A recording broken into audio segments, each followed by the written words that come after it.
Vamos então para a última semana, a semana 4. Formas de conservação e preservação da água.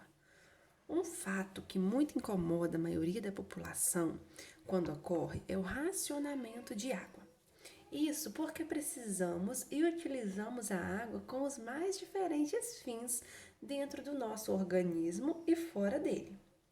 A limitação de reservas de água doce do planeta e o aumento da demanda de água para atender o consumo humano torna necessária a adoção de estratégias que visem racionalizar a utilização dos recursos hídricos. Algumas maneiras de conservar e preservar a água é protegendo as nascentes, o uso eficiente através da economia de água e o reuso da água em procedimentos domésticos, o reuso da água das chuvas através de reservatórios.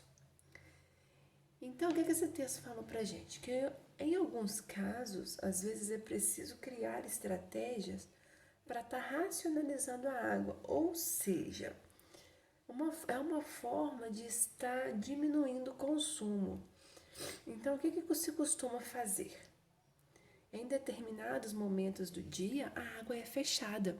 Esse abastecimento, o local que abastece a água para a cidade, fecha, vamos dizer assim, vai lá e fecha a torneira e não deixa a água ir para as casas, não deixa a água ir para determinados bairros da cidade naquele horário. Isso faz com que se economize um pouco. Por exemplo, vai ter um determinado período que não vai chegar água aqui no meu bairro. E nesse horário eles vão estar mandando água para um outro bairro da cidade. Depois eles vão fechar a água no outro bairro e mandar água para o meu bairro.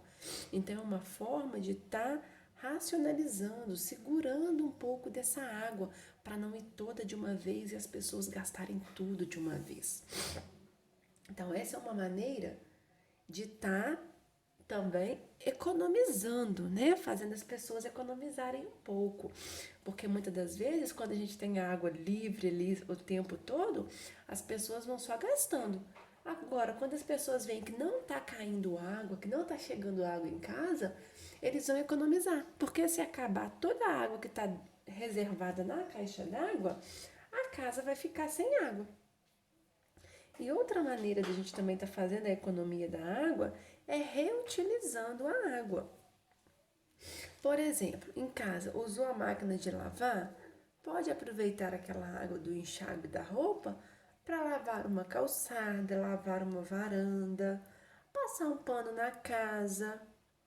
A água da chuva, tem um local que dê para aproveitar a água da chuva. Às vezes você tem um latão grande, um tambor grande, pode deixar ele ali para pegar a água da chuva. Essa água da chuva a gente pode também lavar calçada, lavar quintal. A gente tem utilidades, aguar plantas.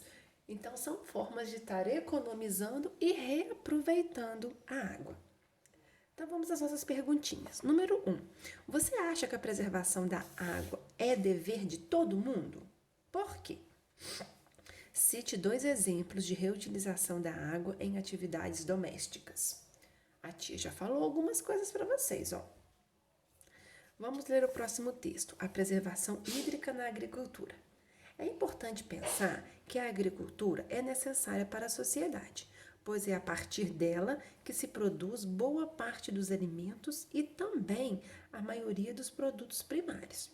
Nesse sentido, o ideal é manter essa atividade em uma perspectiva que garanta a sustentabilidade, não só dos recursos hídricos, mas dos elementos da natureza em geral. A principal estratégia nesse sentido é a realização de tipos de irrigação que economizem água, diminuindo a quantidade de recursos hídricos que não são aproveitados no processo produtivo no campo. É preciso utilizar infraestrutura e tecnologias já disponíveis.